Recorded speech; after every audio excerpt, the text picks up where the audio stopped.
تو درست ہے، اس میں فٹ نہیں ہوتا ہے تو آپ اس سے اجتناب کیجیے، اس سے بچنے کی کوشش کیجیے، ٹھیک ہے۔ تو حرام اور حلال یہ بہت بنیادی چیز ہے، اور اس کا فرق ہمیں سمجھنا انتہائی ضروری ہے۔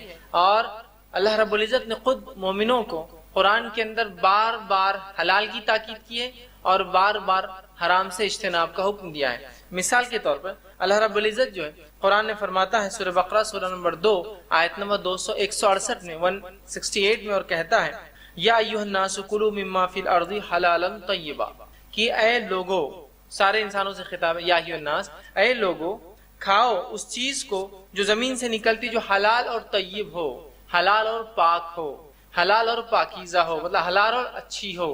تو یہاں کھانے کی چیزوں پر اللہ نے 2 شرائط لگا دی، حلال ہونا اور طیب ہونا، پاک بھی ہونا۔ اس لیے کہ بہت ساری چیزیں حلال ہوتی ہیں لیکن انسان کراہت کرتا ہے، وہ پاک نہیں ہوتی، صاف نہیں ہوتی، تو کہا حلال اور طیب، پاک اور صاف چیزوں کو کھاؤ جو حلال تم پر کی گئی ہے، ٹھیک۔ تو یہاں بھی اللہ رب العزت نے قرآن کی اس آیت میں ہمیں حلال کھانے کا حکم دیا، پاکیزہ چیزیں کھانے کا حکم دیا، حلال اور صاف ستھری چیزیں کھانے کا حکم دیا۔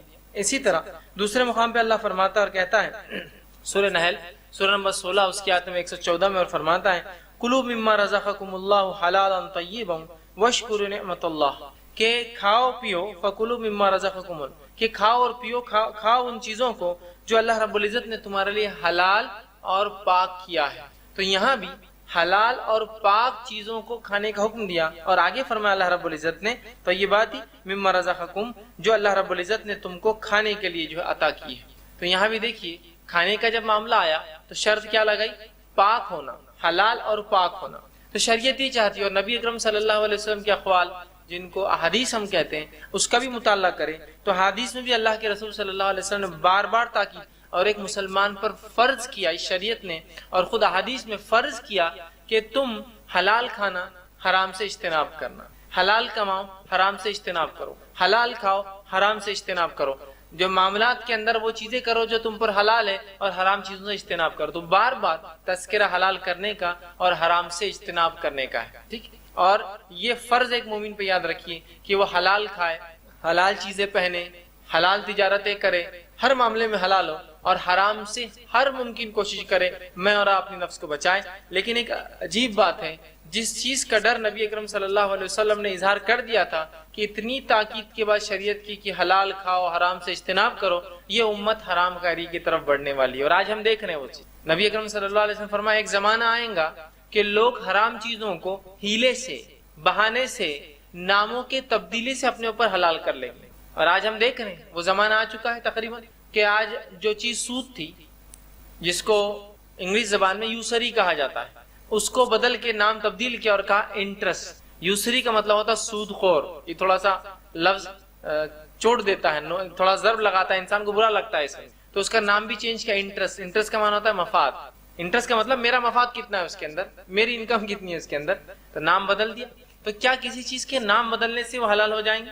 جیسا کہ آج سود کو منافع کہا جاتا ہے نا، تو نہیں ہوں گا، یاد رکھیں۔ اسی رات نے فرمایا کہ ایک زمانہ آئے گا لوگ حرام کو حلال کریں گے نام تبدیل کر کے، کہ لوگ شراب کو اپنے اوپر حلال کر لیں گے، گانے بجانے کی چیزوں کو حلال کر لیں گے، جبکہ حرام ہے۔ تو گانے بجانے کی چیزیں حرام ہیں، شراب حرام ہے، لیکن ہم نے اس کو نام تبدیل کر کے آج کیا کیا؟ اپنے نفسوں پر حلال کر لیا۔ کیا نہیں کیا؟ شراب کو مختلف ناموں سے لوگ پی رہے ہیں۔ حرام اور حلال کی تمیز نبی اکرم صلی اللہ علیہ وسلم نے ایک مرتبہ دیکھا، آپ کے نواسے حسین رضی اللہ عنہ نے ایک کھجور جو صدقے میں آپ صلی اللہ علیہ وسلم کسی نے لا کے دیا، کسی کو دے دیجئے، اٹھا کر منہ میں ڈال لیا۔ آپ صلی اللہ علیہ وسلم نے جو ہی دیکھا آپ نے منہ میں انگلی ڈالی، چھوٹے تھے وہ، اور جیسے ہی نانا نے کہا کہ وہ مت کھاؤ تو جلدی کھانے لگے، چبانے لگے، بچے ہوتے، تو آپ نے انگلی ڈال کے کھجور کو نکالا اور کہا محمد پر اور آل محمد پر صدقہ حرام ہے، چونکہ وہ حرام چیز کھا رہا تھا بچہ۔ تو اب اس کے لیے کوئی آپ صلی اللہ علیہ وسلم نہیں اس کا دل ٹوٹ جائے گا، وہ ضد کرے گا، وہ ناراض ہوگا، نہیں، اس کو تربیت دے رہے ہیں آپ، اس کے منہ میں انگلی ڈال کے نکالا پورا اور کہا تھوکو اب جو باقی ہے، کہا اس لیے کہ بیٹا محمد پر اور آل محمد پر، آپ صلی اللہ علیہ وسلم خاندان پر صدقہ، زکوٰۃ، صدقات حرام ہے، یاد رکھیں، تحفے تحائف دیے جا سکتے، صدقہ حرام ہے۔ تو یہاں نبی اکرم صلی اللہ علیہ وسلم کس شدت سے اس چھوٹے بچے کو تعلیم دے رہے حرام کی، منہ میں سے نکال کے پھینک رہے، یہ نہیں کہا جان دو بچہ یہ بار کھانے دو، اگلی بار نہیں کھانے دیں گے، نہیں، شدت سے اس کو نکال کر پھینکا اور کہا یہ حرام ہے۔ اسی طرح آپ صلی اللہ علیہ وسلم اتنی احتیاط کرتے کہ ایک مرتبہ آپ سڑک سے گزرنے لگے اور ایک کھجور پڑی تھی، آپ صلی اللہ علیہ وسلم اس کھجور کو دیکھا اور کہا اگر مجھے ڈر نہ ہوتا کہ یہ صدقے کی گری ہوئی کھجور ہے تو میں ضرور اٹھا کر کھا لیتا اس کو. مطلب صحابہ کھا سکتے اس کو, میں نہیں کھا سکتا. لیکن کیا فرمایا, صحابہ کے ساتھ تھے کہ اگر مجھے اس چیز کا ڈر نہ ہوتا کہ یہ کھجور صدقے کی ہوں گی تو میں کھا لیتا. مطلب یہ کہ کوئی گری ہوئی چیز ہو تو آپ صاف کر کے کھا سکتے ہیں, لیکن چونکہ رسول اکرم صلی اللہ علیہ وسلم اور آپ کی آل پر صدقہ حرام تھا لہٰذا کہا میں نہیں کھا سکتا ہوں. مطلب صحابہ کو یہ تربیت دی جا رہی تم چاہو تو اٹھا کر کھا لو لیکن میں نہیں کھا سکتا اس لیے کہ مجھے ڈر ہے کہ یہ صدقے کی کھجور ہوں گی. آپ بات سمجھ رہے؟ تو یہ اتنی احتیاط شریعت نے کیا رکھی. تو ہمیں بھی یہ ضرورت ہے کہ ہم حرام اور حلال میں بہت بہت بہت زیادہ تمیز کریں. اور یہ آج کل کے جو ہیلے اور بہانے اور نام تبدیل کر کے حرام کو حلال اور حلال کو حرام کیا جا رہا ہے, یاد رکھیے اس معاملے میں ہر ممکن کوشش کر کے اجتناب کرے. اسی طرح نہ صرف عام لوگوں کو حرام سے اجتناب کا حکم دیا گیا بلکہ انبیاؤں کو بھی حرام سے بچنے کا حکم دیا گیا. یہ بات میں کیوں خاص کہہ رہا ہوں کہ انبیاؤں کو بھی حرام سے بچنے کا حکم دیا گیا؟ اس لیے کہ بہت سے امت کے لوگ یہ سمجھتے ہیں کہ جو عام لوگوں پر, چونکہ وہ اپنے آپ کو خاص سمجھتے ہیں, عام لوگوں پر جو چیزیں حلال ہے ان پر وہ حرام ہو جاتی ہے, یا عام لوگوں پر جو حرام ہے ان پر حلال ہو جاتی ہے. کچھ لوگ ہوتے ہیں جو اپنے آپ کو ولایت کے درجوں میں اونچا, اللہ کی دوستی کے معاملے میں اونچا, اور پتہ نہیں یہ خود ساختہ ولی ہوتے, سیلف ڈکلیئرڈ اولیاء. ٹھیک, تو وہ اپنے آپ کو حرام حلال میں تمیز کرتے کہ عوام کو جو حلال ہے ان پر حرام, عوام پہ جو حلال ہے ان پر حرام ہو جاتا ہے نا. جیسے کہ بھائی اللہ کے بہت بڑے ولی ہیں, اب آپ ان کو کہہ رہے دودھ لیجیے, بولے نہیں میں دودھ نہیں پیتا. کیوں؟ نہیں, میں نے اپنے نفس پہ اس پہ حرام کر لیا ہے. تو یہ کون ہوتے ہیں اپنے نفس پر دودھ کو حرام کرنے والے؟ ایسے بہت سے لوگ ملیں گے آپ. آپ یہ کہہ سکتے بیماری کی بنیاد پر میں نے کیا فلاں, وہ ایک الگ چیز, لیکن خاموخ. اسی طرح بہت ساری چیزیں دوسروں پر ضروری اور واجب ہے وہ اپنے نفس پہ حرام کر لیتے. جیسے کہ نماز کا کیا, نہیں نماز کی مجھے ضرورت نہیں, اپنے نفس سے نماز حرام, دوسروں کو ضرورت ہے. مطلب خود ساختہ ولی ہے, یہ سیلف ڈکلیئر ہوتے ہیں. نہیں, وہ آپ لوگ پڑھتے رہیے اس لیے کہ آپ اہل ظاہر ہیں, ہم اہل باطن ہیں, اس لیے کہ ہم کو سب سمجھ میں آ گیا کہ نماز تو یہ ایک ظاہری عمل ہے جو عام لوگوں کو دیا جاتا ہے, لیکن جب ایک آدمی ولایت کے درجے میں اونچا چلا جاتا ہے تو اس کو ان چیزوں کی ضرورت نہیں ہوتی. دیکھا آپ نے, تو کچھ لوگ ہوتے ہیں جو حرام اور حلال کو فرق کرتے ہیں. اس لیے میں نے خاص طور سے کہا کہ اللہ نے انبیاء کو بھی حرام سے بچنے کا حکم دیا. مطلب انبیاء اور غیر انبیاء بھی مستثنا, ایکسیپشنل نہیں حرام حلال کے اندر, ان کو بھی ماننا ہے یہ چیز. اور اللہ رب العزت نے فرمایا پیغمبروں کو حکم دیتے ہوئے سورہ مومنون آیت نمبر اس کی 51 میں, اور فرمایا یا ایھا الرسول کلوا من طیبات واعملوا صالحا انی بما تعملون علیم. اور کہا یا ایھا الرسول, اے نبی, اے محمد صلی اللہ علیہ وسلم, کلوا من طیبات, اور کھاؤ تمام چیزیں جو تم پر حلال کی گئی ہیں, واعملوا صالحا, اور دیکھنا نیک اعمال کرتے رہنا, اور فرمایا واعملوا صالحا, نیک عمل کرنا, انی بما تعملون علیم, ہم بے شک جو ہے تمہارے کیے کو جانتے ہیں, تمہارے اعمال کو جانتے ہیں, تم کیا کرتے ہو وہ سب چیزیں ہم جانتے ہیں. تو یہاں نبی اکرم صلی اللہ علیہ وسلم کو بھی کس چیز کا حکم دیا گیا کہ اے نبی حلال کھاؤ, پاکیزہ کھاؤ, صاف ستھری چیزوں کو استعمال کرو. کلوا من طیبات, کہ حلال چیزوں کو کھاؤ, پاکیزہ چیزوں کو کھاؤ, صاف ستھری چیزوں کو کھاؤ. ٹھیک, تو یہاں بھی جو ہے نبی اکرم صلی اللہ علیہ وسلم کو بھی حکم دیا. تو حرام حلال میں کوئی فرق نہیں خاص اور عام کا, نبی اور غیر نبی کا, پیر فقیر ولی مرشد اور پتہ نہیں جو حلال نام لے لیجیے, کسی کو فرق نہیں ہے. جو مجھ پر حرام ہے وہ سب پر حرام ہے, اور جو سب پر حرام ہے وہ مجھ پر بھی حرام ہوتا ہے. شریعت کا معاملہ ایسا ہی ہے. ٹھیک ہے, تو بہرحال حرام و حلال بڑی اہم چیز ہے. اب آئیے حلال کا مفہوم کیا ہوتا ہے اور اس کی پہچان کیسی ہو سکتی ہے. تو سب سے پہلی چیز, حلال وہ چیز ہے جس کا جو ہے تعلق انسان کی خود مختاری سے. مطلب حلال وہ چیز ہے جس معاملے میں انسان خود مختار ہے, چاہے تو کرے چاہے تو نہ کرے. حلال اس چیز کو کہا جاتا ہے جس معاملے میں انسان خود مختار ہے, شریعت نے اس کو اختیار دے کر چھوڑ دیا, چاہے تو کرے چاہے تو نہ کرے. جیسے کہ ایک انسان ہے وہ مختلف چیزیں, سیب ہے مثال کے طور پر, سیب حلال ہے, سیب چاہے تو کھائے چاہے تو نہ کھائے, اختیاری مسئلہ ہے, یہ حلال ہے. مطلب جس معاملے میں شریعت نے آپ کو اختیار دیا ہے وہ چیز حلال ہے آپ کے لیے, یاد رکھ لیجیے اصول. جس معاملے میں آپ کو اختیار دیا گیا ہے, چاہے تو کریے چاہے تو مت کریے, وہ ہو گیا حلال, وہ ہو گیا حلال. جیسے کہ سیب آپ کو میں دے رہا ہوں, یہ حلال ہے, آپ چاہے تو کھائے چاہے تو نہ کھائے, حلال. دال روٹی ہے, آپ چاہے تو کھائے چاہے تو نہ کھائے, دوسری چیزیں کھائے اس کے بدلے, اختیار ہے آپ. چاہے ملا کر کھائے, اختیار ہے آپ. چاہے سیب کھائے اس کے علاوہ کوئی اور پھل کھائے جو حلال ہے, اختیار ہے. تو حلال وہ چیز ہوتی ہے جس معاملے میں آپ کو اختیار دیا ہے شریعت نے, چاہے تو کرو چاہے تو مت کرو، دونوں ہی درست ہے۔ اس لیے کہ حلال، انسان چونکہ حلال اتنی چیزیں ہیں، ہر چیز کو نہیں کھا سکتا، ہر چیز کو اختیار دے دیا کہ یہ سب حلال ہے، ٹھیک۔ تو حلال وہ چیز ہے جس میں انسان کو اختیار دیا گیا ہے اور وہ چاہے تو کر سکتا ہے۔ یہ اس کا مفہوم ہے حلال کا، کہ وہ کام جس معاملے میں انسان کو اختیار دیا گیا ہے کہ وہ چاہے تو کرے چاہے تو نہ کرے، ایسی چیز اور اشیاء کو اور کام کو شریعت میں حلال کہا جاتا ہے۔ اب حلال ہونے کے لیے کیا شرائط ہے؟ آئیے، پہلی شرط یہ ہے کہ حلال چیز وہ ہوتا ہے جس کا کتاب و سنت میں تذکرہ ہو۔ حلال چیزیں وہ ہوتی ہے جس کا ذکر اللہ کی کتاب اور رسول اکرم صلی اللہ علیہ وسلم کی سنت میں موجود ہو، وہ چیزوں کو حلال کہا جاتا ہے، یاد رکھیں۔ جیسے کہ مثال کے طور پر اللہ رب العزت فرماتا ہے کہ وَطَعَامُ الَّذِينَ أُوتُوا الْكِتَابَ أُحِلَّ لَكُمْ، کہ تمہارے لیے اہل کتاب کا کھانا حلال کیا گیا ہے نا۔ تو یہاں پتہ چلا اہل کتاب کے پاس کا کھانا میں اور آپ کھا سکتے ہیں، اس لیے کہ ہم پر وہ حلال کیا گیا ہے۔ تو یہاں شریعت نے آپ کو اجازت دی ہے نا۔ بہت سی حدیثوں میں اجازت آتی ہے کہ تم یہ کھا سکتے ہو، یہاں جا سکتے ہو، یہ کر سکتے ہو، یہ تمہارے لیے حلال۔ تو پہلی شرط حلال ہونے کی یہ ہے کہ اللہ کی کتاب اور اس کی رسول صلی اللہ علیہ وسلم کی سنت نے اس کا تذکرہ کیا ہو کہ یہ حلال ہے۔ جیسے کہ یہاں ایک آیت میں نے آپ کے سامنے کی جو سورہ مائدہ کی آیت نمبر 5 تھی کہ تم لوگوں کے لیے اہل کتاب کا کھانا حلال کیا گیا ہے، ٹھیک۔ تو ایک چیز تو یہ ہوئی کہ اس کا کتاب و سنت میں تذکرہ ہو۔ دوسرا حلال ہونے کی شرط یہ ہے کہ کتاب و سنت میں اس کے تعلق سے یہ ذکر آیا ہو کہ عدم اسم ہے، مطلب گناہ نہیں ہے، کہ لفظ آیا ہو جیسا کوئی گناہ نہیں، یا یہ لفظ آیا ہو کہ عدم جناح، کہ اس کا کرنے میں تمہارے لیے کوئی گناہ نہیں، یا ایسا لفظ آیا ہو عدم، جس کو ہم کہتے ہیں عدم حرج، کہ یہ کام کرنے میں تم پر کوئی حرج نہیں، یا تو یہ لفظ آیا ہو کہ یہ کام کرنے میں تم پر کوئی اسم نہیں ہے، یا تو یہ لفظ آیا ہو کہ تمہارے پہ یہ کام کرنے میں کوئی جناح نہیں، یا تو یہ لفظ آیا ہو کہ اس کام کرنے میں تم پر کوئی حرج نہیں ہے، یہ چیز بھی شریعتاً حلال ہوگی۔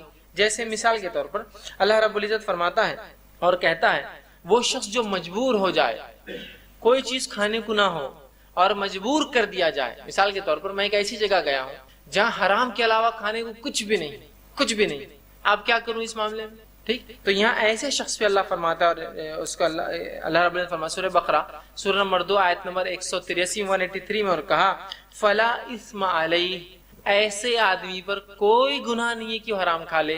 اسم کا لفظ آیا، کیا عدم اسم، کوئی گناہ نہیں کا لفظ آیا، مطلب یہ بھی حلال ہوگا کس کے لیے؟ اس آدمی کے لیے۔ یا ایسا لفظ آیا ہو کہ اس میں کوئی، جیسا کہ اللہ نے فرمایا لا جناح کا لفظ آیا ہو، جیسے کہ اللہ رب نے فرمایا سورہ بقرہ ہی میں سورہ نمبر 2 آیت 235 میں کہ ایسی عورتیں جو عدت گزار رہی ہو ان کو سیدھے نکاح کا پیغام دینا حرام ہے۔ سیدھے نہیں بول سکتے، آپ نکاح کا پیغام نہیں دے سکتے کہ یہ آدمی یا فلاں آدمی آپ سے شادی، یا میرے بیٹے سے آپ کی شادی میں چاہتا ہوں، یا کوئی آدمی اس کو پیغام دے سکتا، لیکن اشارتاً بات کہہ سکتا ہے کہ آپ کی عدت گزرنے دیجئے، اچھے رشتے ہیں میرے پاس، اشارتاً۔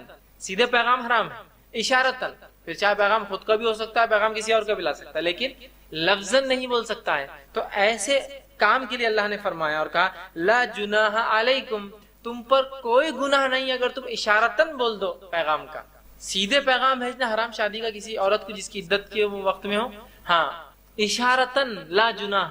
تو دیکھیں یہاں لفظ آ گیا جناح، مطلب ایسے الفاظ آئے قرآن میں کوئی گناہ نہیں ہے، کوئی تم پر کوئی برائی نہیں ہے، ایسے لفظ بھی جس چیز کے لیے آ جائے وہ چیز بھی حلال۔ تو پتا چلا اشارتاً رشتہ بھیجنا عدت والی عورت کو حلال ہے۔ تیسرا جو میں نے کہا کہ اس کے لیے عدم حرج کے لفظ آئے ہو، مطلب اللہ نے کہا کوئی حرج نہیں، جیسا کہ اللہ رب العزت نے فرمایا اور قرآن میں ایک جگہ یوں کہا کہ وہ لوگوں کے تعلق سے جو معذور ہوتے ہیں، چاہے لولے لنگڑے اندھے ہو، اور دوسرے صحابہ جب جہاد کو چلے جاتے تو یہ لوگ تو بستی میں رہتے، تو صحابہ کا یہ وہ تھا کہ ایسے لوگوں کو کھلانا پلانا کیسا ہے، جہاد میں نہیں چل کے جو رک جاتے اپنی مجبوری کی وجہ سے۔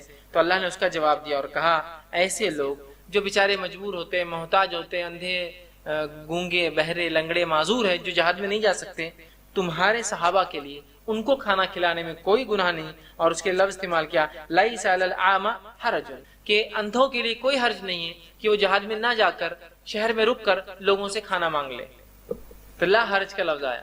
تو یا تو پہلی شرط کی قرآن حدیث میں سیدھے حلال کا لفظ آیا، دوسری شرط ایسا لفظ آیا کہ یہ کرنے میں گناہ نہیں، وہ کرنے میں گناہ نہیں، یہ کرنے میں کوئی حرج نہیں، تو ایسی چیز بھی کیا ہوگی آپ کے اور میرے لیے حلال ہوگی، یاد رکھیے۔ تیسری شرط ہے کہ کتاب و سنت میں اس چیز کا حلال یا حرام ہونے کا کوئی ذکر نہ ہو تو وہ چیز بھی کیا ہے؟ حلال ہے۔ تیسری شرط کیا ہے؟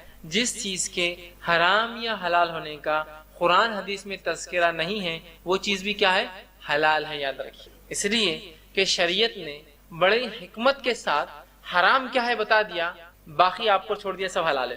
اگر شریعت حلال بتاتی تو قرآن جیسی ایک کتاب نہیں، ایسی کئی کتابیں لگتی صرف یہ لکھنے کو کہ کیا حلال ہے، کہ تو دنیا میں اندازہ لگے اللہ کی کتنی نعمتیں ہیں، کتنی نعمتیں ہیں، اور کس کس کو ہم اندازہ اور پیمانہ لگا سکتے ہیں؟ اندازہ لگائی نہیں ہو سکتا، اتنی نعمتیں ہوتی ہیں کہ کسی کو انتہا نہیں۔ ایک مرتبہ مطلب اتنی نعمتیں اللہ کی گننا ہی ممکن نہیں۔ میرے ہی ساتھ ایک واقعہ ہوا کہ مجھے تھوڑا سا جو ہے ہاتھ میں تکلیف ہوگی، میرے انگوٹھے کے اندر الٹے ہاتھ کی تکلیف ہوئی، انگوٹھا اور اس کے جوڑ کے بیچ میں ایک جگہ گیا، ٹھیک، تو مجھے تکلیف ہو گئی اور میں وہاں ڈاکٹر کے پاس گیا بتانے کے لیے کہ اس طرح سے تکلیف ہے۔ اس نے کہا ایک اندازہ ہے کہ یورک ایسڈ کا کچھ پرابلم ہوگا تھوڑا سا، اس وجہ سے عموماً لوگوں کو پیر کے انگوٹھے میں ہوتا ہے، شاید آپ کو ہاتھ کے انگوٹھے میں ہوا۔ اس نے کہا کیا آپ نے حال ہی میں انڈا کھایا تھا، ایگ کھایا تھا؟ آپ پوچھنے لگے۔ اب میں بہت دیر پریشان اور سوچ رہا ہوں، مطلب اتنی نعمت انسان کھاتا ہے کہ آپ اندازہ نہیں لگا سکتی کیا کیا کھائے تھے۔ آپ اندازہ لگائیں نا، کل سے آج تک کیا کیا کھایا آپ اندازہ نہیں لگا سکتے، یاد بھی نہیں ہوں گا آپ، اتنی چیزیں آپ نے چلتے پھرتے اٹھتے بیٹھتے آتے جاتے کھا لی۔ تو میں اتنا زور دیا میں نے ذہن پہ، مجھے یاد نہیں آیا، اور جب میں ان کو بول کر انہوں نے کہا اندازہ تو یہی ہے، آپ ایک ٹیسٹ کرا کے دوا دے دیتا ہوں۔ جب میں اٹھا اور نکلا تو مجھے یاد ہے میں ابھی خاگی نہ کھا کر گیا تھا، مطلب ناشتہ جو میں نے کر کے دواخانے گیا تھا خاگی مطلب انڈا ہی کھا کر گیا تھا، لیکن وہ ایک نعمت یاد نہیں آ رہی، اس لیے کہ اتنا انسان اتنی نعمتوں کا فائدہ اٹھاتا ہے کھانے میں کہ کیسے یاد رکھیں گے۔ تو شریعت نے حرام کا تذکرہ کر دیا حلال کا نہیں، اس لیے کہ حلال بہت نعمتیں ہیں، تو حرام کا فرما دیا ہے نا۔ تو وہ چیزیں جن کا تذکرہ اللہ کی کتاب اس کے رسول کی سنت میں کچھ بھی نہیں آیا، نہ حرام کے لفظ سے نہ حلال کے، تو وہ چیز بھی کیا ہے؟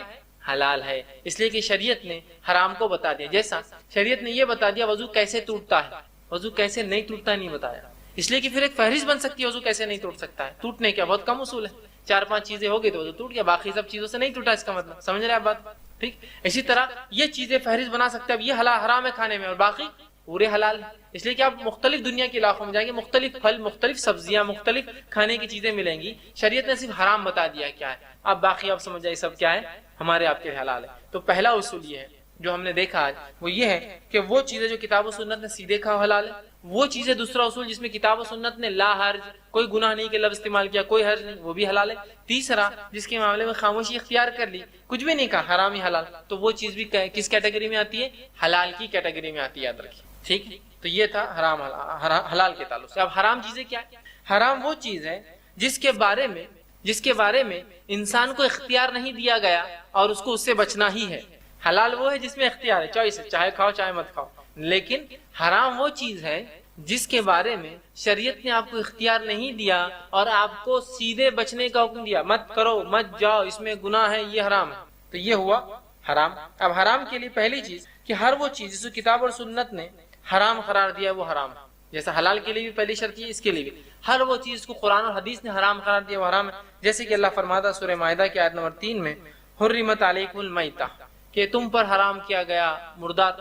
دوسرے مقامات میں کہا حرمت علیکم المیتۃ والدم، اور خون، ولحم الخنزیر، اور سور کا گوشت، وما اہل بہ لغیر اللہ، اور ان تمام چیزوں کو تم پر حرام کیا گیا جس پر اللہ کے علاوہ نام لیا جاتا ہے، ٹھیک۔ تو یہ حرام کی فہرست ہے، اور یہ 4 چیزیں جو حرمت والی ہے اس کو اللہ نے قرآن کے اندر 4 مرتبہ اس آیت کو دہرایا ہے کہ تم پر حرام ہے مردہ اور خون، ٹھیک، اور خون حرام ہے، یاد رکھیے مومن مسلمان خون نہیں پی سکتا، چاہے حلال جانور ہو چاہے حرام، تو سوال ہی نہیں آتا، خون نہیں پی سکتا۔ اسی طرح سور کا گوشت، سور یاد رکھیے خاص طور سے اس کی حرمت کا تذکرہ آ رہا ہے، یاد رکھیے، حالانکہ حرام جانور اس کے علاوہ بھی ہے لیکن اس کا خاص تذکرہ ہے، مطلب اس کی قباحت برائی زیادہ ہے، اس لیے بچنے کا حکم دیا گیا۔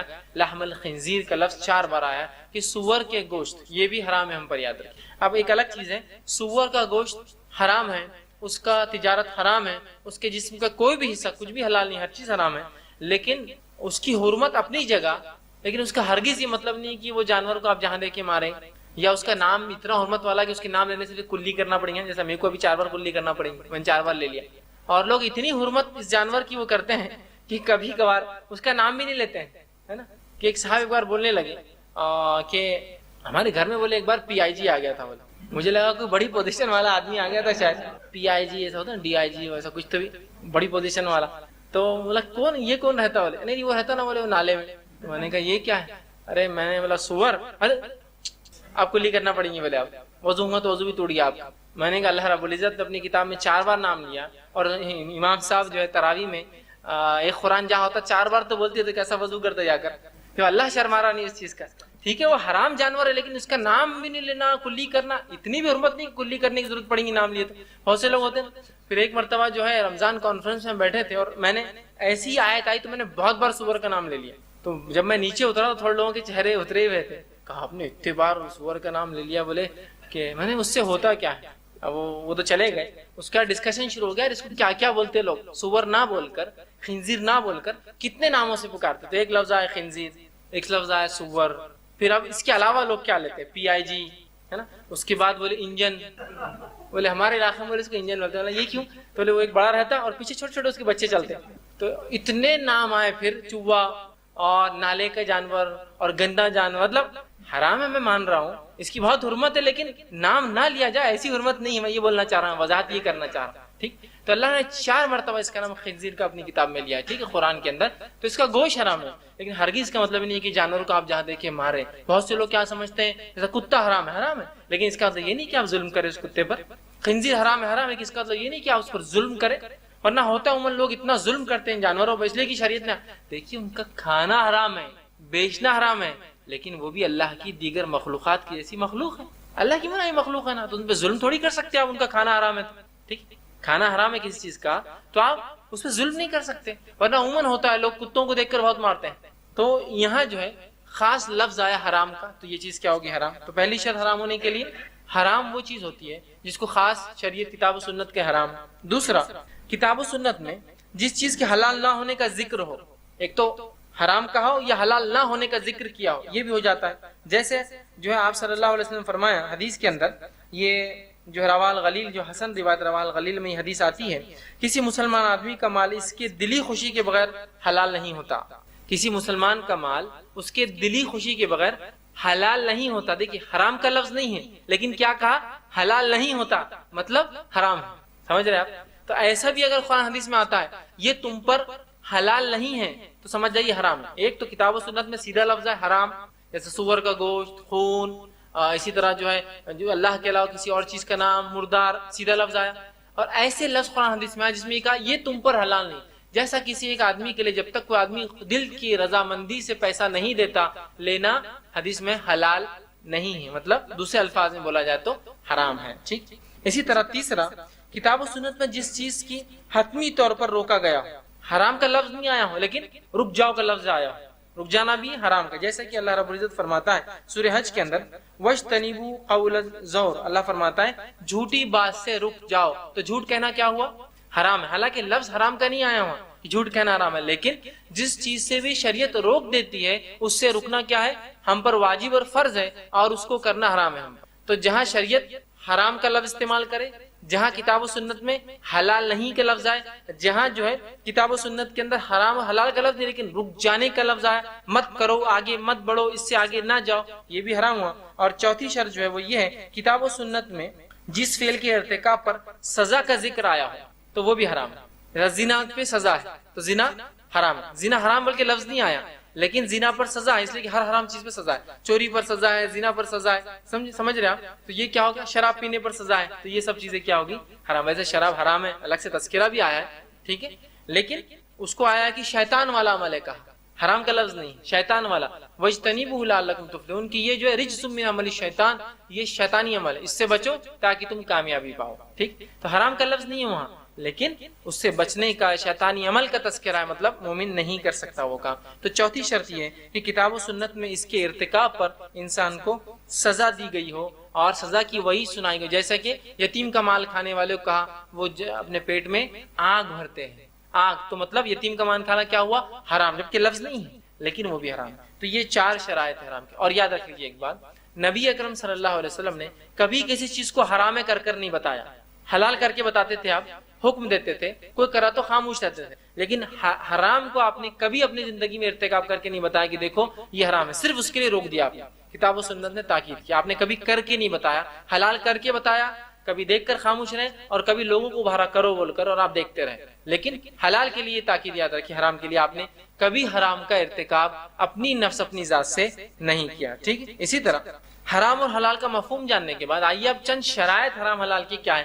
10 اصول ہے، یاد رکھیں حرام حلال کی. مختصر ہے، 10 اصول رکھ دیتا ہوں. پہلا، حرام اور حلال کا اختیار صرف اللہ کو ہے، اسی لیے علماء جو سلف تھے، جو اللہ کے رسول صلی اللہ علیہ وسلم کے بعد صحابہ دیگر لوگ ہیں، وہ حرام کو یا تو مکروہ کہتے تھے، اس لیے کہ حرام اور حلال کا حق صرف اللہ کو ہے، تو جن چیزوں پر صراحتاً قرآن میں حرام کا لفظ نہیں آتا تھا، حرام لکھا ہوا، تو صحابہ بچنے کے لیے کہ حرام حلال اللہ کا حق ہے، حرام لفظ استعمال نہیں کرتے تھے، پہلا لفظ استعمال کرتے تھے مکروہ، دوسرا جائز نہیں ہے، ناجائز جس کو بولتے ہیں۔ کیوں کرتے تھے ایسا؟ ہو اس لیے کہ حرام اور حلال کس کا حق ہے؟ اللہ کا ہے۔ تو پہلی بات یاد رکھ لیجیے، کسی بھی چیز کو میں اور آپ حرام اور حلال ڈکلیئر نہیں کر سکتے، ٹھیک؟ پوری امت مل کے بھی ایک چیز سے متفق ہو جائے تو وہ چیز حلال نہیں ہوتی، حالانکہ شریعت نے اس کو حرام قرار دیا ہے۔ تو حلال اور حرام اللہ کا حق ہے۔ اس بات پہ اللہ رب العزت نے سورہ تحریم کی آیت نمبر 1 میں، جو کہ نبی اکرم صلی اللہ علیہ وسلم پر نازل ہوئی، آپ صلی اللہ علیہ وسلم اپنی ایک زوج کے پاس جایا کرتے تھے اور وہ آپ صلی اللہ علیہ وسلم کو جو ہے شہد کھلایا کرتی۔ اب بیویوں کو لگا دوسری کہ آپ صلی اللہ علیہ وسلم چونکہ ان کے پاس جا رہے ہیں اور وہ شہد کھلاتی ہیں، کہیں ایسا نہ ہو کہ آپ صلی اللہ علیہ وسلم کی طرف زیادہ مائل ہو۔ تو آپ صلی اللہ علیہ وسلم کی بیویوں میں سے جو ہے عائشہ رضی اللہ عنہ اور ایک دیگر جو آپ کی زوج تھی، انہوں نے پلان کیا اور کہا کہ آپ صلی اللہ علیہ وسلم جب عصر کے بعد، روز عصر کے بعد سے مغرب کے بیچ میں اپنے پورے بیویوں کے گھر پر جاتے تھے، مختصر باری جس کی ہوتی اس کے پاس سوتے تھے لیکن جاتے تھے، تو جب ان کے گھر جاتے تو وہ شہد کھلاتی، تو شہد دیر لگتی، اور شہد ملنا بڑی نعمت تھی اس زمانے میں، بڑی غربت تھی، تو آپ میں دیر لگتی، تو ان صحابیوں کو لگا وہاں زیادہ دیر تک رکیں گے، تو لہٰذا ہم پلان کرتے ہیں۔ اور جب آپ صلی اللہ علیہ وسلم ایک بار آئے تو دونوں نے پلان کیا، دو ازواج نے، کہ ہم ایسا بولیں گے آپ کے منہ سے ایک قسم کا پودا ہوتا تھا جس کو مکاثر بولتے ہیں، یا ایک کیڑا ہوتا ہے کالا جو بارش میں نکلتا ہے، جو اس کو ہاتھ لگ جائے تو بہت بدبو ہو جاتی ہے، اس کو بولتے ہیں مکاثر عربی میں۔ تو ہم دونوں کیا کریں گے، پلان کر کے بولیں گے آپ سنو آپ کے منہ سے مکاثر کی آواز۔ جب آپ صلی اللہ علیہ وسلم اس زوج کے گھر سے نکل کے جہاں شہد کھاتے تھے ادھر گئے تو کہا اللہ کے رسول آپ کے منہ سے مکاثر کی بو آ رہی، مطلب وہ گندے پھول کی یا وہ اس کیڑے کی بو آ رہی۔ نے کہا نہیں میں نے تو ایسا کہا۔ پھر آپ دوسری کے پاس گئے، چونکہ آپ باری باری جاتے نا، اس نے بھی یہی کہا کہ اللہ کے رسول آپ کے منہ سے مکاثر کی بو آ رہی۔ آپ نے کہا میں آج کے بعد شہد نہیں کھاؤں گا۔ جو ہی اللہ کے رسول نے یہ بات کی، اللہ نے آیت پڑھی، یا ایھا النبی لما حرم ما احل اللہ لک، اے نبی تم کون ہوتے ہو جس چیز کو اللہ نے حلال کیا حرام کرنے والے؟ تو اللہ حرام اور حلال کا حق کس کا ہے؟ اللہ کا۔ اسی لیے علماء سلف اور صحابہ تابعین اتنے محتاط تھے، اور حرام کا لفظ جب تک صراحتاً حدیث میں قرآن میں نہیں آتا وہ مکروہ، ناجائز ہے، ممنوع ہے، ایسے لفظ استعمال بچتے تھے، تاکہ کہ تو یہ حق خاص اللہ کا ہے سر، ٹھیک ہے، وہ تقوی کا ان کا اندر۔ لیکن آج کل کے لوگوں نے چونکہ مکروہ اور یہ سن کے شروع کر دیا عمل، اس لیے اب حرام بولنا ضروری ہو گیا، یاد رکھیے، ٹھیک ہے۔ بہرحال تو پہلا اللہ کا حق ہے حرام اور حلال، پہلا اصول یاد رکھیے، میں اور آپ ڈکلیئر نہیں کر سکتے۔ دوسرا، حلال اور حرام کا حق غیر اللہ کو دینا شرک ہے۔ جو حرام اور حلال کا حق کسی اور کو دے دیتے ہیں وہ شرک کرتے ہیں۔ اس کے لیے پورا مشہور واقعہ ہے، نبی اکرم صلی اللہ علیہ وسلم ایک مرتبہ نماز پڑھ رہے تھے اور عدی بن حاتم رضی اللہ عنہ جو ابھی جو مسلمان ہوئے تھے، یہ جو ہے ترمذی کی روایت ہے، عدی بن حاتم رضی اللہ عنہ حاتم تائی کے لڑکے تھے، ایمان لائے، آپ صلی اللہ علیہ وسلم کے پاس آئے ایمان قبول کرنے، تو آپ صلی نماز پڑھ رہے ہیں اور آپ یہ آیت تلاوت کر رہے تھے اتخذوا احبارهم ورهبانهم اربابا من دون اللہ، کہ انہوں نے یہودیوں اور عیسائیوں نے اپنے علماء اور درویشوں کو، اپنے ربیوں کو معبود بنا دیا، رب بنا دیا۔ جب نماز پڑھ چکے تو عدی نے کہا اے اللہ کے رسول، ہم اپنے بڑوں کو، چونکہ وہ خود بھی بڑے تھے اپنی قوم کے، تو کہا ہم تو رب نہیں، ان کی عبادت نہیں کرتے۔ تو کہا کیا وہ چیز جس کو توریت نے حرام قرار دیا اگر یہ حلال کہتے تو تم حلال کہتے؟ تو کہا یہ تو کرتے تھے، توریت بولتی تھی حرام لیکن یہ بولتے تھے حلال، تو ہم حلال سمجھتے۔ اور جس چیز کو توریت نے حلال قرار دیا تمہارے ربی اگر یہ کہے وہ حرام ہے تم حرام مانتے، تو کہا مطلب کتاب کے الٹ ان کی بات سنتے تھے، تو کہا یہی تو عبادت ہے ان کی۔ تو حرام اور حلال کا حق اللہ کے علاوہ کسی اور کو دینا یہ شرک ہے۔ تو پہلا اصول، حرام حلال کا حق صرف اللہ کا، حرام اور حلال کا حق ہم اللہ کے علاوہ کسی اور کو دے نہیں سکتے، ورنہ ہم شرک کے مرتکب ہوں گے۔ اہل کتاب کا یہ بڑا شرک تھا جس کو اللہ نے اپنی کتاب میں تذکرہ کیا۔ تیسرا اصول، اللہ تعالیٰ نے تمام حرام اشیاء کی تفصیل بیان فرما دی، اسی لیے میں نے شروع میں کہا تھا حلال معلوم ہے، حرام معلوم ہے، حلال کو چھوڑ دیا آپ پر، اس لیے کہ حلال بہت سی چیزیں ہیں، کیا حرام ہے بتا دینا مقصود تھا شریعت۔ تو شریعت نے تمام حرام چیزیں کیا ہے اس کی تفصیلات بیان کر دی، نام سے نہیں کی ہوں گی، اصل اور بنیاد اور جڑ بیان کر دی۔ ورنہ بہت سے لوگ ہوں گے آپ بولتے تمباکو حرام ہے، تمباکو کا لفظ ہے قرآن حدیث میں نہیں ہے، لیکن شریعت نے اس کی اصل، اس کی جڑ کا تذکرہ کر دیا، اس کا نام نہیں لیا، اس کی جڑ کا تذکرہ کر دیا، ٹھیک ہے، اس کا نام نہیں لیا۔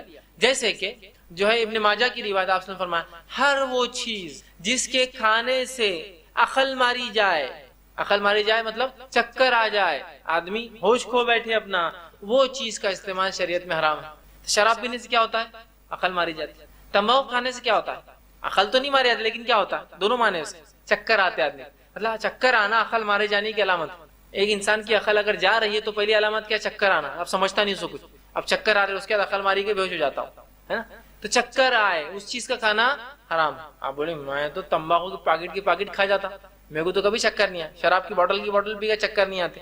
یاد رکھیے پہلی بار جب کیا تھا آئے تھے حرام ہے، بعد میں تو آدمی اسٹبن ہو جاتا نا، پی کر کھا کر وہ عادی ہو جاتا اس کا۔ فرسٹ ٹائم کھایا تھا جب تو بولتے نا چکر آ گئے، پسینہ چھوٹ گیا، اور ہوتا ہے۔ ایک بار ایک محفل میں بیٹھا تھا، کسی نے کہا پان کھائیں گے، میں نے کہا نہیں میں پان نہیں کھاؤں، حالانکہ حرام نہیں ہے میٹھا، وہ کہہ رہے تھے، میں نے کہا میں نہیں کھاؤں گا، تو کہا کیوں نہیں؟ میں نے کہا پھر جب میرا پان آئے گا تو آپ اپنا تمباکو منگائیں گے، میں نہیں چاہتا بھائی، آپ اپنا کرو ورنہ میرے نام سے پان آ جائے گا فیصلے کا، تمہارے تمباکو آئیں گے اس کے ساتھ، میں نہیں چاہتا ہوں میرا نام لگے اس تمباکو کے ساتھ۔ تو بہرحال انہوں نے کہا نہیں میں منگاتا ہوں، میں نے کہا ٹھیک ہے، بہت فورس کیا، ایک میٹھے مسالے۔ اب انہوں نے منگایا، ایک بچے سے منگایا، میں نے کہا دیکھیے ایک تو آپ بچے سے منگا رہے، میرے کو بہت ڈر لگتا ہو، بچہ مکس کر دیا تو اب اس نے کیا کیا، 5 پان لایا، ان کے 300 120 اور پتہ نہیں کتنے پورے نمبرات انہوں نے گن کے، میتھمیٹکس ویسی تو آتی نہیں لوگوں کو لیکن یہ برابر آتا، 300 120 420 والا، کہ 300 120 بولتے 420 ہوتا نا، 420 بولنا اچھا نہیں لگتا، تو 300 الگ 120 الگ، 420 ہے وہ ٹھیک، لیکن 300 الگ بولتے 120 الگ بولتے، بہرحال ٹھیک ہے۔ تو وہ منگا لی انہوں نے، اس نے لایا تو میں نے کہا دیکھو انہیں مکس کیا ہوگا بچے نے، میں نہیں لیتا، میں رس نے لے جانا تمباکو کے ساتھ، بہت چکر آتے اس سے، میں نے ایک بار غلطی سے کھا لیا تھا، مجھے پتا ہے، تو کہا نہیں وہ نہیں کیا، انہوں نے مجھے دیا، میں نے اس کو کھولا پان کو اور کھایا، میں نے بازو والے سے کہا کھول کے کھا لو میرے بھائی، تو انہوں نے کہا نہیں، انہوں نے بول رہے تو انہوں نے کھا لیا، اور وہ شخص بھی ایسا تھا بیچارہ، اس نے کبھی زندگی میں تمباکو نہیں کھایا تھا۔ اب جو ہی اس نے ایک دو بار ہی صرف چبایا، چبانے کے بعد مجلس میں تو تھا وہ لیکن تھر تھر کانپ رہا اور اس کے ہاتھ سے پسینہ گر رہا، میں نے دیکھا، میں نے کہا کیا ہو بھائی تم؟ تو بولے میرے کو شاید وہ تھوک تو دیا تھا اس نے، تمباکو کا پان آ گیا، اس کے پسینے چھوٹ گئے، اس کو چکر آ گیا، اس کو اٹھا کے لے جانا پڑا، تو ہوا نا پہلی بار، تو یہ چیز حرام ہے شریعت، جس سے عقل ماری گئی، اس کو چکر آ گیا، یہ حرام ہے۔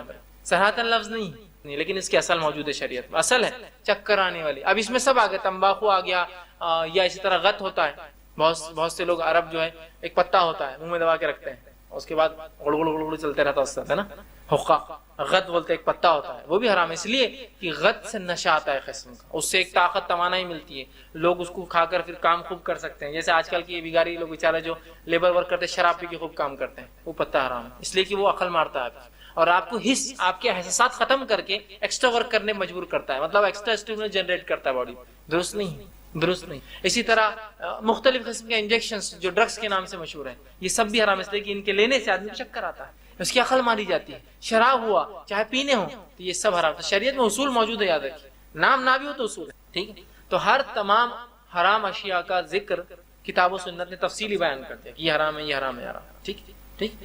چوتھا اصول، جن اشیاء کی حلت و حرمت کی وضاحت نہیں وہ مباح ہے۔ چوتھا اصول کیا ہے؟ جن چیزوں کی حرام یا حلال ہونے کا تذکرہ کتاب و سنت میں نہیں ہے وہ تمام چیزیں کیا ہمارے لیے حلال ہے، یاد رکھیے۔ اور اس کے تعلق سے جو ہے نبی اکرم صلی اللہ علیہ وسلم فرماتے ہیں، حدیث کے الفاظ یوں ہیں، یہ سلسلہ الاحادیث صحیحہ میں یہ روایت آتی ہے، ابن ماجہ کی حدیث ہے ویسے یہ، آپ فرماتے ہیں جسے اللہ نے اپنی کتاب میں حلال قرار دیا وہ حلال ہے، اور جسے حرام قرار دیا وہ حرام ہے، اور جس کے تعلق خاموشی اختیار فرمائی ہے وہ درگزر ہو چکی ہے، مطلب وہ چیز کو اللہ نے درگزر کر دیا، تمہارے لیے حلال کر دیا، مطلب اللہ کی کتاب میں جو حرام ہے بتا دیا گیا، جو حلال ہے بتا دیا گیا، جس پہ اللہ نے خاموشی اختیار کر لی تمہارے لیے کیا کر دیا گیا؟ حلال ہے، درگزر ہے، تم اس کو استعمال کر سکتے۔ پانچواں اصول، نیک نیت سے کیا گیا حلال کام حرام کام حلال نہیں ہوتا، جیسے کہ مسجد کو پیسہ دینے کے لیے میں رشوت لیتا ہوں اپنے آفس میں، رشوت حرام ہے، نیت کیا اچھی ہے نا مسجد کو دینا، تو نیک نیت سے کیا گیا حرام کام حلال نہیں ہوتا۔ بہت سے مسلمان آج نیک نیت سے حرام کام کو حلال کر لیتے ہیں، ہے نا، ارے میں رشوت نہیں لوں گا تو کس کو بھی دیں گا، تو میں رشوت لے لیا تو اس کو مسجد میں دے دوں گا، صدقہ کر دوں گا، ایسا صدقہ اللہ قبول نہیں کرتا جو حرام سے ہوتا ہے، سمجھ رہا بات؟ تو نیک نیت سے کیا گیا حرام کام جو حلال نہیں ہوتا۔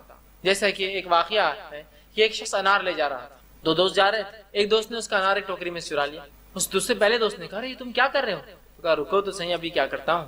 آگے جا کے اس نے اس فقیر کو صدقہ کر دیا اور کہا اس فقیر کو انار کیا ملتا تھا کیا؟ یہ نہیں، تو میں نے ایسا کیا۔ تو اس پہلے دوست نے کہا لیکن جو تم نے کام کیا وہ تو حرام ہے نا، چلو نیک نیتی سے کیا کہ غریب کی مدد کر رہے ہو، لیکن وہ غلط کیا ہے نا، رابن ہوڈ والا معاملہ ہے نا، رابن ہوڈ مالداروں سے چراتا ہے اور غریبوں کو بانٹتا ہے، شریعت میں اجازت نہیں ہے، شریعت میں نہیں۔ مالدار نے حرام طریقے سے بھی کمایا تو قاضی اس کو سزا دیں گا، آپ لوٹ کے بانٹ نہیں سکتے اس کا پیسہ کسی کو، ٹھیک ہے؟ تو نیک نیتی سے کیا گیا حلال کام حرام نہیں ہوتا، یہ بار بار میں دہراؤں۔ جیسے کہ بہت سے لوگ ہوتے ہیں نیک نیتی سے ایک حرام کام کرتے ہیں، ہے نا، تو یاد رکھ لیجیے کوئی بھی حرام کام نیک نیتی سے کرنے سے حلال نہیں ہوتا۔ اب یہ بہت سے معاملات ہیں، میں رشوت لوں گا تو مسجد میں چندہ دوں گا، نہیں حلال، اس لیے کہ آپ جو کام کر رہے ہیں وہ ٹھیک ہے نیک نیتی مسجد میں دینا، لیکن یہ حرام ہے۔ اسی طرح کوئی یہ سوچے کہ میں جو ہے فلاں کام کروں گا تو اسے فلاں نیکی کر سکتا ہوں، بہت سے لوگ کرتے ہیں، یہاں سے یہ چیز چوری کر لوں گا تو غریبوں میں تقسیم کر سکتا ہوں، یہ درست نہیں۔ چھٹا اصول، کسی قسم کے ہیلے سے بھی حرام حلال نہیں ہوتا۔ ہیلا، بہانہ، کسی بھی قسم کے بہانے سے حرام حلال نہیں ہوتا، یاد رکھیں۔ جیسے مثال کے طور پر شراب کا نام بدل دیا، لیبل بدل دیا، آپ نے ایپل جوس لکھ کے لگا دیا، جبکہ آپ کو معلوم اندر کیا ہے، تو حلال ہوں گا وہ نہیں ہوں گا، یاد رکھیں۔ بہت سے لوگ ہوتے ہیں بیچارے ان کو معلومات نہیں ہوتی، ٹی وی دیکھتے ہیں، ٹی وی پہ آتا ہو ٹھیک، خوب جمیں گا رنگ جب مل بیٹھیں گے، ہاں 3 یار میں وہ اور بیک پائپر، نیچے لکھا ہوا تھا سوڈا۔ اب جو عام لوگ رہتے ہیں ان کو معلوم نہیں کہ ٹی وی پر شراب کے ایڈ ممنوع ہے، بین ہے، شراب بین ہے ہندوستان میں، تو لیکن وہ ایڈ کو آپ شکل بدل کے دے سکتے ہیں، تو وہاں سوڈا، پیور ڈرنکنگ واٹر، حالانکہ سب سے سڑا گندا نالی کا پانی ہے، لیکن pure drinking water, mineral water, soda, ایسے نیچے چھوٹا سا تھا لکھا کرنے، تو وہ کیا سمجھتے ہیں بیچارے صحیح سوڈا ہے، کیونکہ ان کو علم نہیں ہوتا کہ یہ شراب کے ایڈز ہے، لیکن چونکہ حکومت شراب کے ایڈ دینے کی اجازت نہیں دیتی تو اس کے ایڈ کا نام بدل کے دیا جاتا ہے، اس کو مختلف چیزیں دیا جاتا ہے، عجیب و غریب، مطلب آپ، لیکن جس کو معلوم ہے اس کو معلوم ہے کہ ایک ایڈ ہے، وہ سمجھ رہے نا، جو طلبگار ہے وہ جان لیتا کہ نیا مارکیٹ میں ریلیز ہو گیا اس کا پروڈکٹ، ٹھیک، اس کو معلوم رہتا، ایڈ کچھ تو پہلے کیا تھا، گاڑی بھگا رہا، ادھر سے کود رہا، ادھر لڑ رہا، ادھر ناک آؤٹ ہو رہا، لیکن پھر پیچھے ایڈ آتا ہے، آپ سمجھے ناک آؤٹ کا نیا آ گیا 10,000 20,000 30,000 40,000 50,000، ہے نا، تو وہ طلبگار سمجھ جاتا ہے کہ اپنا مارکیٹ میں نیا پروڈکٹ ریلیز ہو گیا، ٹھیک، باقی لوگوں کو نہیں سمجھ میں آتا، وہ بیچارے سمجھتے ہیں واقعی میں یہ کچھ تو بھی پانی ہے پینے کا، یا اس طرح سے وہ غلط فہمی میں رہتے، یاد رکھیں، ٹھیک۔ تو یہاں کیا کر رہے ہیں وہ ٹی وی ایڈز، آپ کو نام بدل کے چیز دے رہے ہیں، وہ کوئی سوڈا نہیں ہے، شراب ہے اور وہ حرام چیز ہے، تو کسی حرام چیز کا ہیلا ڈالنے سے وہ حلال نہیں، نام بدل دیا آپ، ہیلا بنا دیا آپ نے اس کو، تو ایسے ہیلے شریف درست، جیسا کہ آپ نے فرمایا موسیقی حرام ہے، آپ کسی ہیلے سے موسیقی نہیں بجا سکتے، ہیلا نکال کے نہیں، یہ موسیقی نہیں، میوزک نہیں، جیسا بہت سے لوگ ہیں، ایک صاحب مجھے کہنے لگے کہ انہوں نے ایک نشید سنایا، او پوری نشید میں ایک سے ایک چیزیں بج رہی، پورا دنیا بھر کے اس میں ڈھول تماشے اور تاش سب بج رہے، تو میں نے کہا یار یہ ایسی کیسی نشید ہے، اس میں تو پورے میوزک ہے، تو کہا میوزک نہیں ہے بول، میں نے کہا پھر اس کے اندر نیچرل وائسز ہے بول، اچھا، میں نے کہا اب یہ نیا ہے، مطلب اگر میں ڈھول بجاؤں تو حرام اور تو ڈھول کی آواز نکالے ریکارڈ ہو تو حلال، یہ کیسا ہوا؟ اس کے پیچھے کیا لاجک کیا ہے اس کے پیچھے؟ اس لیے کہ میوزک جو انسان کو کرتی ہے نقصان، وہ تیری آواز بھی کریں گے، ڈھول بھی کر رہا ہے، کوئی ڈھول دیکھ کے تو آدمی ناچتا نہیں ہے نا، آواز سن کے ناچتا ہے نا اس کی، کیا ڈھول دکھیں گا تو ناچیں گا؟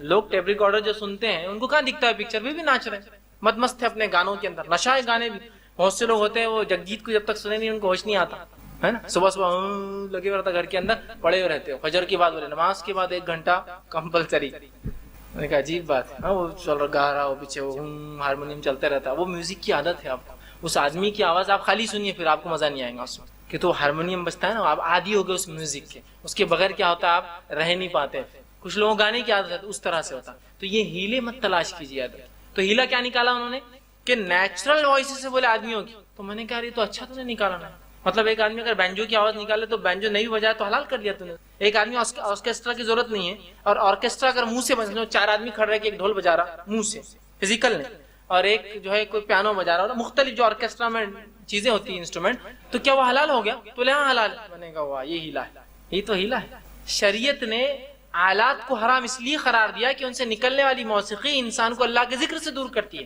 اب تو موسیقی منہ سے نکال کر یہ کہوں گے یہ درست، لاجک نہیں ہے اس کے پیچھے، اور پھر ووکلسٹ آرٹسٹ نکلے پھر نئے، وہ کیا کرتے ہیں منہ سے پوری میوزک بجا لیتے ہیں، ان کو انسٹرومنٹ کی ضرورت ہی نہیں، اور میں نے دیکھا ہے بس ایک آرٹسٹ ہے یونائٹڈ اسٹیٹس کا، وہ 142 انسٹرومنٹس کی آواز نکالتا ہے اپنے منہ سے، اور ایک وقت 20 25 انسٹرومنٹ کی آواز نکالتا ہے ایک وقت میں ایک ہی ساتھ، جب وہ منہ سے اتنی آوازیں نکالتا ہے جیسے 25 انسٹرومنٹ ایک ساتھ بج رہے ہوں، مطلب اگر وہ اکیلا کھڑا ہے تو پورا کانسرٹ ہو جا سکتا بغیر پیچھے میوزیشین، اتنی اچھی، اور وہ کئی جگہ حالانکہ مسلم ہے وہ، لیکن چرچز میں جاتا ہے اور ان کی کانسرٹس میں جو ہے وہ جو ڈھول سستا والا جو جن کے تک کاسٹ نہیں ہوتی، کہ تو جب آپ بلاتے ہیں ڈھول تاشی والا بہت کاسٹلی ہوتا ہے یاد رکھیے، تو وہ اس کو بلا لیتے ہیں کہ تو وہ خالی اکیلا آدمی پورا کام کر کے چل جاتا ہے کم پیسوں میں، تو کیا وہ حلال ہو گیا وہ؟ اس لیے کہ میوزک ہے وہ اللہ کے ذکر سے آپ کو دور کر رہی ہے، چاہے انسٹرومنٹ دکھ نہیں رہے ہو تو یہ ہیلے ہے، یاد رکھیے ہیلے نہیں چلیں گے۔ انٹرسٹ ہے، سود ہے، سود کو نام بدل دیا آپ نے، مفاد، بینیفٹ، پروفٹ، تو یہ نہیں چلیں گے، شیئر ہولڈنگ نہیں چلیں گا۔ اگر وہ سود ہے، نام بدلنے سے، ہیلے سے کوئی حرام چیز حلال نہیں ہے۔ اسی طرح ساتواں اصول ہے، حرام کا ذریعہ بننے والی چیز بھی حرام ہے، حرام کا ذریعہ بننے والی چیز بھی حرام ہے، یاد رکھیے۔ سمجھ رہے ہیں بات کیسے؟ کوئی چیز حرام کا ذریعہ بن رہی ہے تو وہ چیز بھی آپ جو ہے نہیں کر سکتے، اس لیے کہ وہ چیز سیدھے اس کا ذریعہ، انڈائریکٹ ہو رہی وہ ایک الگ چیز ہے۔ میری کرانے کی دکان ہے، کوئی آ کے وہاں سے سودا لے جاتا ہے، کاجو بادام لے جاتا ہے، کھانے پینے کی اشیاء لے جاتا ہے، اور گھر جا کے اس کے ساتھ شراب پیتا ہے، اس سے میرا کوئی تعلق نہیں، چونکہ میری اشیاء سیدھے وجہ نہیں۔ لیکن ہاں، میں خاص طور سے بھجیے، پکوڑے اور کاجو بادام لے کے شراب کھانے کے بازو کھڑا ہوں، اب ڈائریکٹ ریلیشن ہے میری بیچنے کی چیز کا اس شراب سے، اب معین مددگار ہے میری وہ چیز، ہے نا؟ کہیں سے بازار سے لا رہا ہوں ایک الگ چیز ہے، خاص میں نہیں کر سکتا، تو یہ تو وہ وجہ بنے۔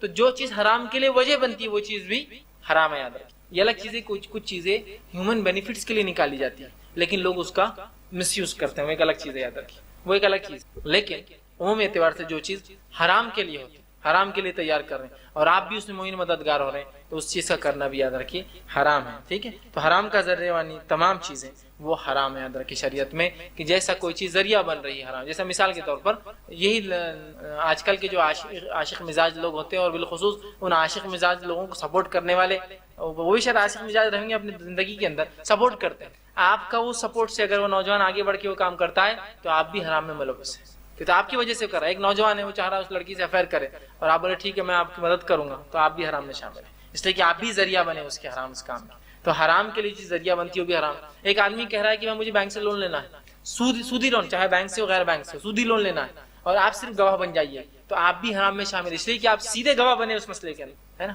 اور آپ نے اس حدیث کو واضح کیا، کہا لعنت ہو شخص پر جو انگور لگائے۔ آپ بولیں انگور لگانا حرام ہے؟ انگور لگانا حرام نہیں ہے، اس نیت سے انگور لگانا کہ بعض شراب کی کمپنی انگور جلدی بک جائیں گا میرا، کمپنیاں اٹھا لیں گے، حرام۔